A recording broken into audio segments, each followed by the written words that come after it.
I'm here in the barn taking a look at the calves. And if you see that one right there, you can see that the animals are real sucked in, but chewing cud. And so, you know, I don't think that the animal's sick. I think that the animal's just having to develop the rumen. And this animal right here was actually in the preconditioning pen. But if you take a look at the preconditioning pen, you can see that I got the big cattle in there right now. And because, you know, I got the barn over here. I got this this barn over here, and so I figured, you know, I'd let the small calves in here. I got the small calves up in here. They're all along over here. And I got another calf that looks like this right here, over here. I got another calf over here that looks like that. This one right here. And you can tell when you look at him, he's real sucked in too. And you know, he probably needs some time to develop that rumen. But when I take a look at him, yesterday I actually had this animal penned up in the preconditioning pen too. And you know, I had four calves penned up in the preconditioning pen, and him and the other one are the only ones that really look like this right now. They're just kind of sucked in. But if you take a look at him, he's not sick or anything like that. I think he just needs a little bit of time. And so I had one animal back here, you know, that was giving the calves a hard time. And so I went ahead and put him in the front too. And so the rest of the animals, you know, they're not giving the little calves a hard time. So, you know, I think they'll be okay back here. But when you have a calf like this, you know, when you got a calf like this, you know, I got two of them right now, but these calves, when they're like this, you have to give them a very low stress environment. You have to give them a very low stress environment. If anything happens, they'll stop eating. If anything happens, they'll stop eating. If they get too hot, they'll stop eating. If they get too cold, they'll stop eating. If the big animals run around and hit them, they'll stop eating. And so you have to give them a very low stress environment, or they won't eat food. And yesterday, I actually had the animals like these penned up, and I was keeping an eye on them, and I did visually confirm that they are eating a substantial amount of food. They are eating enough to actually keep themselves alive, and they're keeping, you know, to stay healthy, right? Not just stay alive, but stay healthy. They're not eating enough to really, you know, really get them going, but they are eating enough to where I'm not worried about it. And so it's probably just going to take some time. It'll just take some time, and when that rumen develops, they'll eat more food. And so I'm gonna leave these calves alone, and I'm gonna walk around to the front. Later this week, I will be fertilizing my lease property. I got some calves over there, and I'll be fertilizing the lease property. I figured that I would fertilize maybe about 15 or 20 acres. And then when I fertilize those 15 or 20 acres, I'm also gonna utilize Duracore. I'll also be putting Duracore on the field, because the big idea is that I'll be harvesting a. So I figured that what I'll do is I'm not gonna harvest the whole field for hay. What I'll do is I'll fertilize the best 15 or 20 acres, and I'll herbicide it too. I got some food in the bins, and you know, I got more animals out here behind the barn. And so I figured what I will do is I will fertilize about 20 acres. Okay, I'm not gonna fertilize all 40 acres. What I'll do is I'll fertilize the best 20 acres, and then I will herbicide it, and then here in about a month, I will bale that 20 acres for hay. And so that's what I will do. That's what I figured I will do. And while that grass is growing, because, you know, I don't even have 20 animals out there, you know, and so they're not going to eat 20 acres. Okay, they're not going to eat 20 acres of grass. You know, if I fertilize the grass, you know, the whole thing about fertilizing grass properly, and I've shown that it's possible, right? I show you that it's possible, and I've shown you multiple times that it is possible.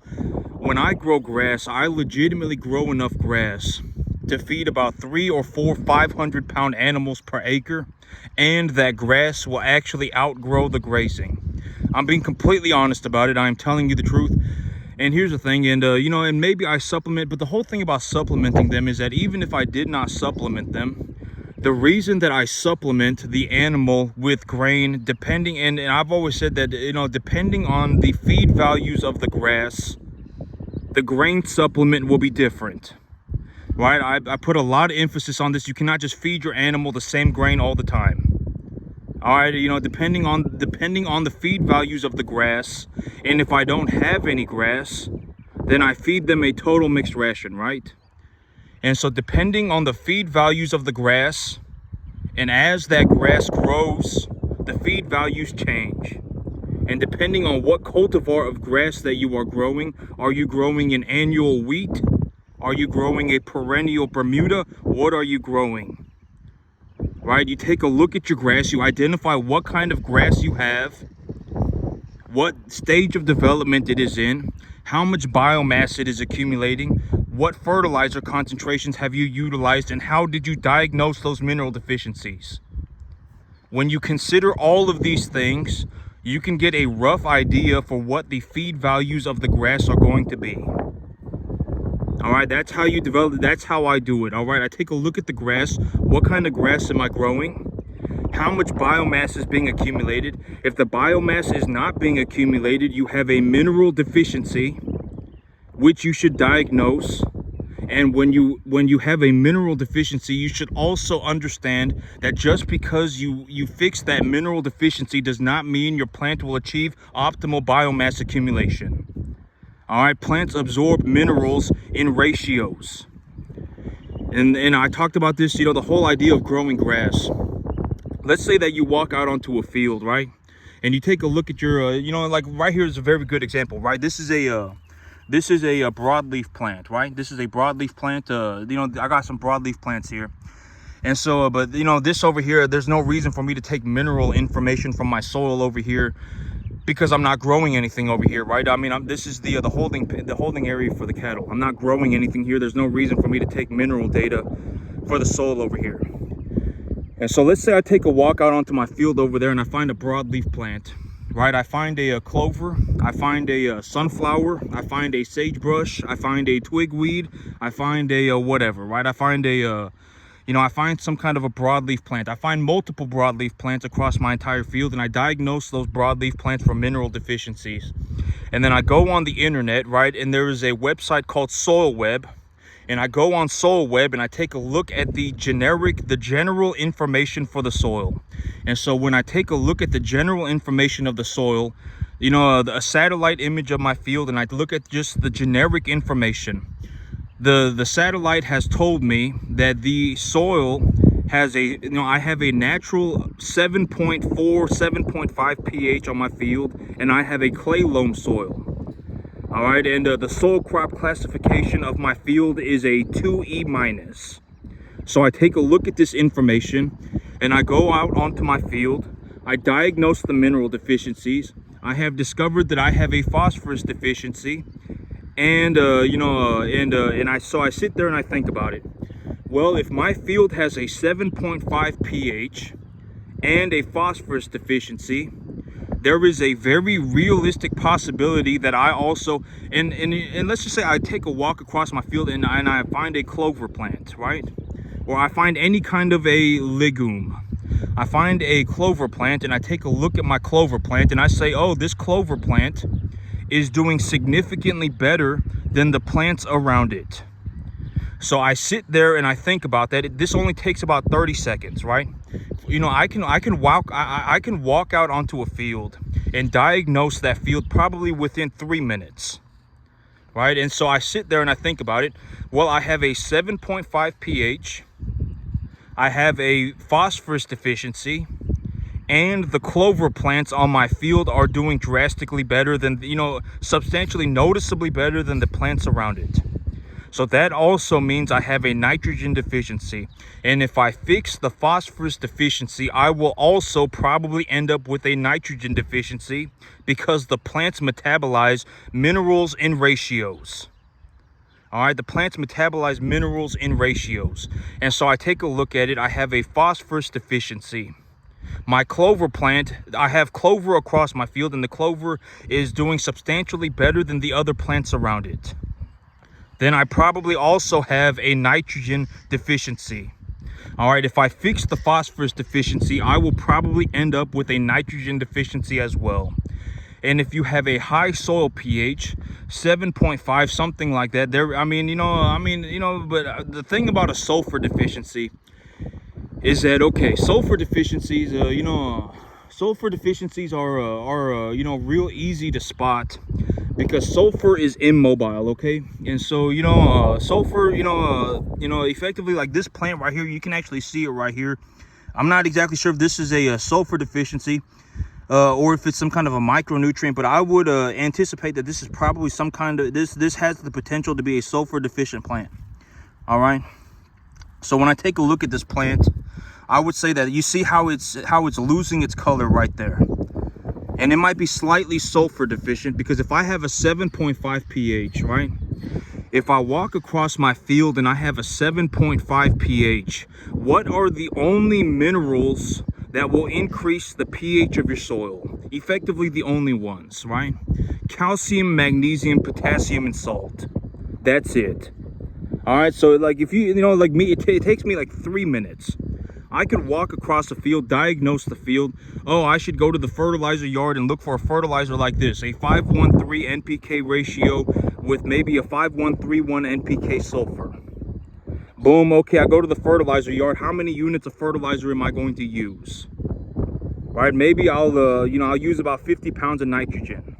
And then I'll do the ratio with the 50 pounds of nitrogen. Well, how many times do I believe that I can utilize the fertilizer in a month, right? Because the whole thing about, utilizing fertilizer is that you don't have to fertilize your entire field in one go, right? If you take a look at your weather and you anticipate that you'll get another, rainstorm in 2 weeks, then you can fertilize your field again in 2 weeks. You can re-diagnose your field and then go into, whatever again. Because if let's say, so, if I was going to full on fertilize 20 acres, right? If I was going to full on fertilize 20 acres, and 20 acres is effectively enough grass to feed maybe, 50, 60, 70 cattle, right? I could legitimately put about 50, 500-pound animals. Maybe not on a perennial Bermuda, but on an annual, winter forage, annual winter wheat. I could probably put, 50 animals on that 20 acres, no problem. And so, if I was going to go and fertilize 20 acres of grass, how much is it going to cost me? And if I was going to fertilize it effectively, optimally, and I was going to, rough estimate with the numbers that I give, how much is it going to cost me? About $700, all right, about $800, something like that. All right, it'll cost about $700. And the whole thing is like, in my situation, I got all these cattle, and they're walking around eating the grass, and if I legitimately, whatever, right, I don't care about $700. All right, if I legitimately had to use $700 today, and then in 2 weeks I figured that I have to use another $700, which I probably won't. I mean, I'm only going to be fertilizing 15 or 20 acres. All right. All right, and even if I needed to use an extra $700, I don't care. All right, my business, and I've even been talking about this yesterday, and the whole thing is that, I just take the money out of the business. It doesn't matter to me. The whole thing about, the money, and, and I've been talking about this for a couple of days. All right, the whole thing about it is that it is what it is, all right? I actually worked for it. I'm living proof that it's possible. And I actually do this stuff in real life. I'm not just, I fell out of heaven at 7 and my life's a magical journey. I actually do this stuff in real life. Nobody cares about an opinion. I actually do this stuff, right? And the whole thing, and I'm not lying about it, right? I'm not lying about it. It just is what it is, all right? And just to put things in, I'm being completely serious. And here's the thing. The amount of money that I am making is actually going up, and it's going up very fast. And the most realistic way for me to put this, and I talk about this in terms of just whatever, right? My perspective, right? Like when it comes to money, I don't even think about spending money. I don't think about spending money at all. If I want to buy it, I just buy it. Granted that it's not something ridiculously idiotic, like drugs, alcohol, gambling. I just buy it. It doesn't matter. The price does not matter. Granted that it's not like a private jet. All right, when it comes to spending money, I just buy it. I legitimately don't have to even think about it. The only thing I think about when it comes to money, as of today, effectively at all, the only thing that I think about is where do I invest my money? That's it. Because my investments produce me such a large return that it doesn't even matter anymore. The only thing that I think about is where to invest my money. That's it. I don't think about, I don't even worry about my bills. And just another way to put this, if I was, okay, let's say that I was going to run my business sideways. If I ran my business sideways, I had zero intentions of growing my business, right? And I call this scraping money off of a business. This is what I call scraping money off of a business. And and I've always talked, the whole idea of being a business owner, it's like if you're in a situation where you're scraping money off of a business, that's not a good that's not a good whatever. You should probably work on doing better. But let's say that I became somebody who was going to scrape money off my business, right? I have legitimately, given up the idea, like I'm not even going to think about growing my business anymore. I'm not even going to think about growing my business. The only thing that I'm going to do is scrape money off my business. If I went right now and spent, whatever, $15,000 a month extra on top of all of the money that I, the extra, the 4,000 or 5,000. So if I legitimately went out right now and started spending $20,000 a month, it would not matter. My business would continue to run sideways and I could just buy whatever. But the reason that I do not do that is what? Because if I take that $20,000, if I take that $15,000 and I invest it, that $15,000 will produce me a return, right? And in all honesty, it's like, what am I, that return will compound, right? And think about, why do I not spend any time thinking about anything, in terms of money? I don't, the cost of anything does not matter. Why do I say that? Because when I invest my money, I get a tax deduction and it grows, a compound growth. That there is a compounding effect.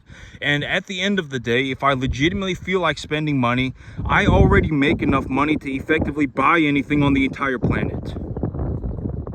Right? Effectively anything. And a very realistic way to take a look at this is, I was talking about this yesterday. I legitimately have some of the best financials on the entire planet.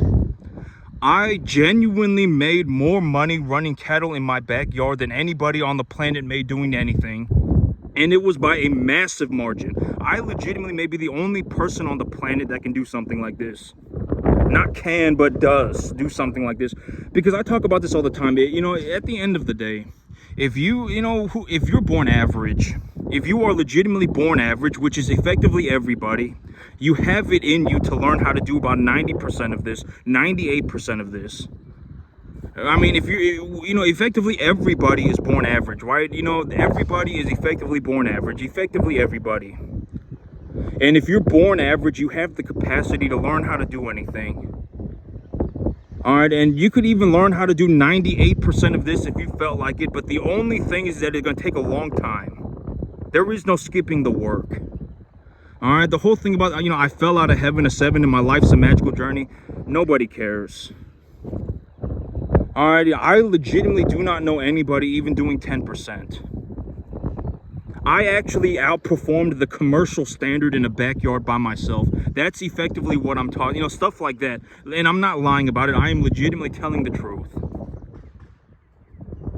All right, the whole thing about stuff like this is that, it's like, at the end, and a very realistic way to look at this is if, imagine being put on a field with me.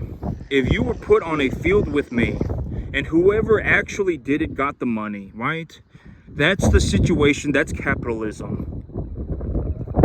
All right, because at the end of the day, opinions don't matter. All right, farming is not some easy thing. If farming was easy, everybody, how many times have you ever heard anybody say, do you want to know how I got rich? I started myself a farm. How many times have you ever heard anybody say that other than me? Right? Legitimately. Probably never. Farming is not some easy thing. And I actually make more money than anybody on the planet, just about. I have some of the best financials on the earth. And it's by a massive margin. And another way to take a look at this is I started this business by myself. I started this business.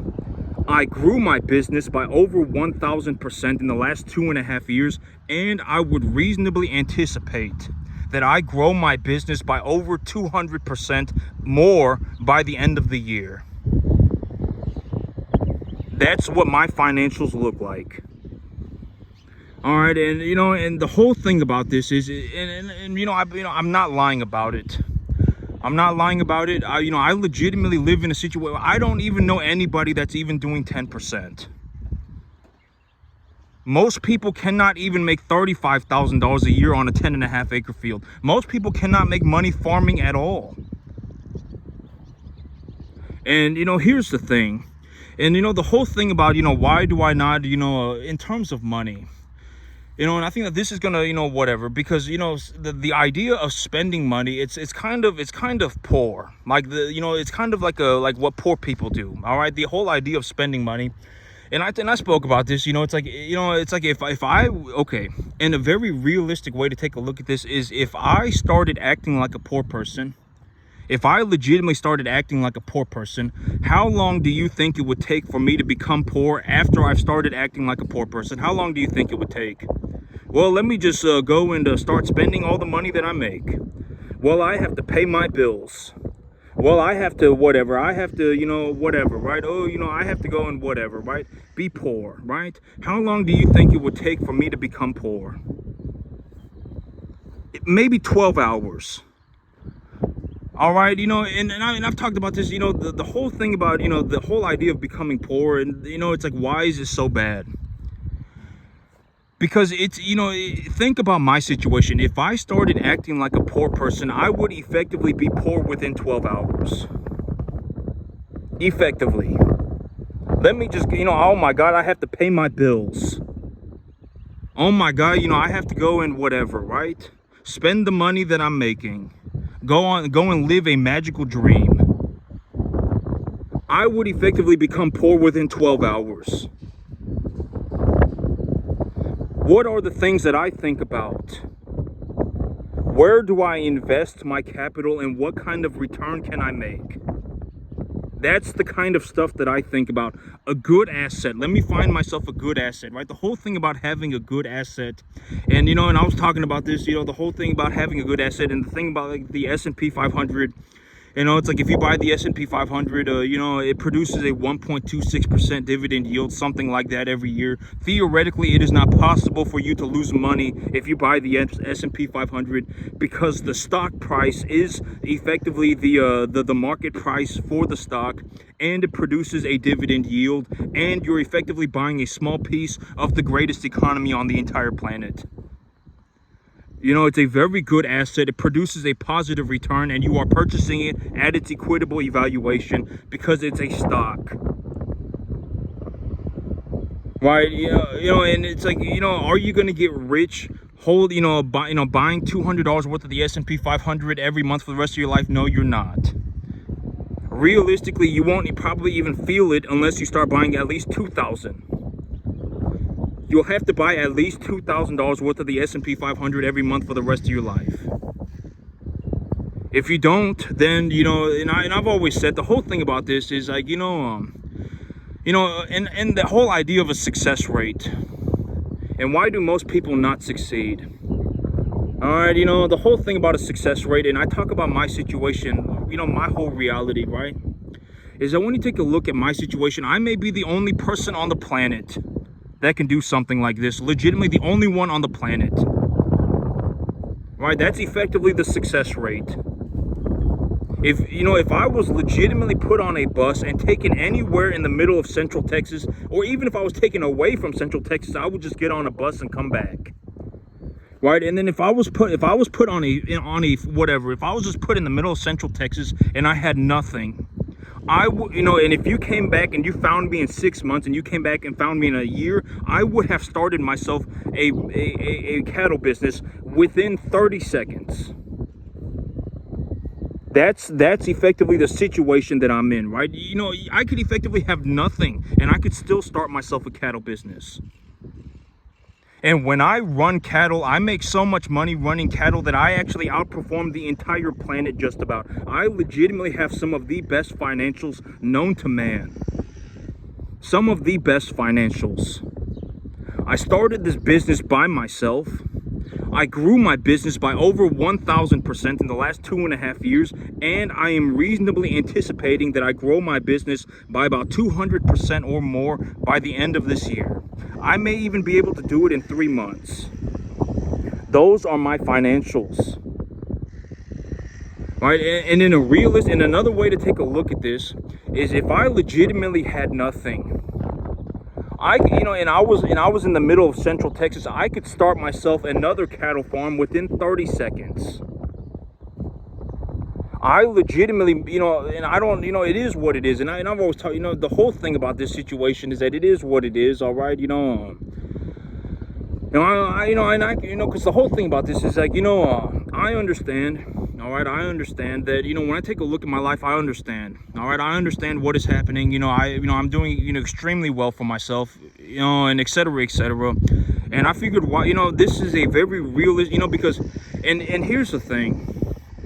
Here's the thing. The whole idea of a success rate is that let's say that I increased the success rate by 10 times over. So I've managed to somehow, the success rate has gone up by 10 times. So how many people, then it would still only be like 10 people on the planet that can do something like this. Legitimately, if you just put them on a field by themselves, if you just put him on a field by himself, he would start making, $350,000, $500,000, $1 million a year. By running commercial cattle, there's, it's effectively, even if I increased the success rate by 1,000%, it would only be 10 people on the entire planet.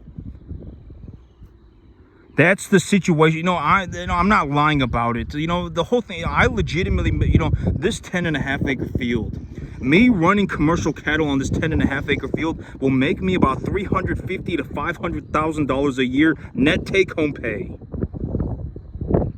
Right, and it is what it is. I'm not lying about it. And here's the thing. I would be willing to bet that in the next 3 months, just in the next 3 months, I will make over $100,000. That's the bet. And I would also bet, honest to God, I'm not lying about it. If I had a Bible, I would put my hand on it. I would bet that in the next 3 months, I make over 100 grand. And my income will actually increase. And it will increase drastically. That's the bet. Just over the next 3 months, my cattle business will make $100,000. Maybe even a little bit more. But let's also just say maybe a little bit less. It'll be about 100 grand. I'm not lying about it. I am telling you, I would put my hand on a Bible, honest to God. That's, and I was talking about this yesterday. When I say things like, I may legitimately be the only person on the planet that can do this. I sit out here and work by myself 7 days a week, over 15 hours a day, almost always. Why do I say things like I may be the only person that can do it? Because of the amount of money that I make. I'm not saying money is everything, but money is a very realistic gauge. How many people do you think on the planet, and I was even talking about this, pull out a piece of paper and write down everybody that you know on that piece of paper, that if you just put them out into the wild, you just left them out in Central Texas or wherever they want to go, you just left them out there. And if you came back in a year, they would have started themselves a cattle business and would be making over $250,000 a year. How many people do you know that can do that other than me? Probably nobody. Right? I mean, and this is the thing. I legitimately don't even know anybody that's even doing 10%. That's the reality of the situation. You know, it's like even if I lost everything and I had no money, I'm still a farmer, right? I legitimately still farm so well that I effectively do better than everybody on the entire planet. I effectively have some of the best you know, money is not everything, but money, the thing about money is that the money that I make is the same money that anybody else makes. And the amount of money that I make is so drastic that I actually make more money running cattle on my backyard than anybody on the planet makes doing just about anything. And it's by a massive margin. When you take a look at my financials, because here's the thing, the whole thing about having equity, right? The whole thing about having equity and cash flow, and it's like, you know, after a certain point, you can effectively buy anything on the entire planet. You know, I can effectively buy anything on the entire planet, you know, but if I went out and started spending the money, if I legitimately sat there and thought about spending the money that I have, you know, I would probably end up poor within 12 hours. Because, I mean, realistically, it's like I could go to the Lamborghini dealership and I can buy myself 2 Lamborghinis. I can go to the Gucci store and buy myself whatever Gucci clothes. And then I can find myself whatever, you know, whatever, right? And then I could spend the money. And then within 12 hours, I'd be poor, right? And then maybe I could hold on to that, you know, hold on to whatever little thing that I have for the next 5 years. And then after that, I would effectively run out of money. But, you know, but that's how it pans out. I mean, I don't know how else to put it. You know, I understand what is happening, you know. I effectively got put in a, you know, I'm not going to say I got put in a situation. It just turned into, it is what it is. It is what it is, you know. I don't know how else to put it other than, you know, a very realistic way to take a look at this is I may be the only person on the entire planet that can do something like this legitimately. I may be the only person on the entire planet. Legitimately, that might be what it is. I'm not entirely sure of that. And if I know, you know, like, you know, and if you can, you know, yourself, if you can, you know, if you know anybody, or if you yourself are somebody that can make $350,000 a year on a 10.5 acre field like me, running commercial cattle, starting your own commercial cattle business, I would love to meet you, okay? Because I legitimately have not seen anybody even do 10%. My entire life. All right, you know, legitimately have not seen it. And I actually do this stuff, right? I actually do this stuff in real life. I actually, you know, like, I'm not lying about it. I am telling you the truth. I may legitimately be the only person on the entire planet that can do this. It might have turned into that. And why do I say that? Because of the amount of money that I make. I would put my hand on a Bible and, honest to God, I will make about $100,000 in the next 3 months in my cattle business. Something like that. 100 grand in just the next 3 months.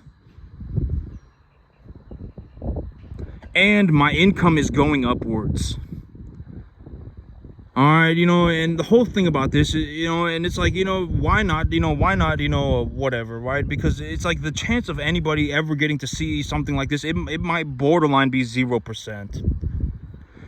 You know, because you see also, you know, I see all sorts of just whatever on, you know, all over the, you know, social media and everything, and, and it is what it is. At the end of the day, you know, I understand that, you know, okay, and here's the thing about making money, like and managing, or whatever you want to call it, in my financial situation. You know, granted that I don't be an idiot, I effectively can buy anything. Granted that I don't become an idiot, I can buy anything, effectively anything. All right, and I understand what's happening, and I've taken a look at my situation, and I've determined that I will grow my business with the money that I'm making, right? I've taken a look at my situation. I understand what's happening, and I will grow my business with the money that I'm making. But you know, the thing about my situation is that I legitimately do not worry about money at all. You know, and I don't know how else to put it other than that. You know, like, I legitimately do not worry about money at all. At all, legitimately at all. If I want to buy it, I'll just buy it. Granted that it's not something ridiculous or something stupid like drugs or alcohol or gambling. Granted that, you know, something like that. Granted that it's not something like that. I'll just buy it. You know, it doesn't matter. I legitimately do not worry about money at all. At all. 0%.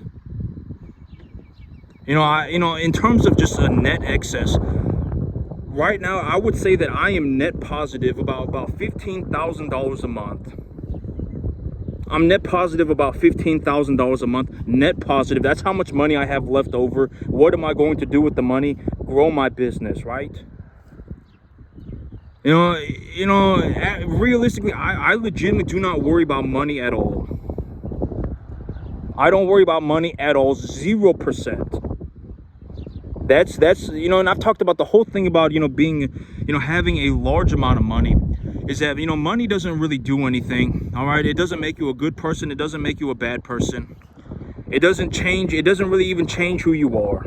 It doesn't. If anything, it just turns you more into of who you already are. Money doesn't make you a good person. This is what I have seen. All right, money doesn't make you a good person, money doesn't make you a bad person.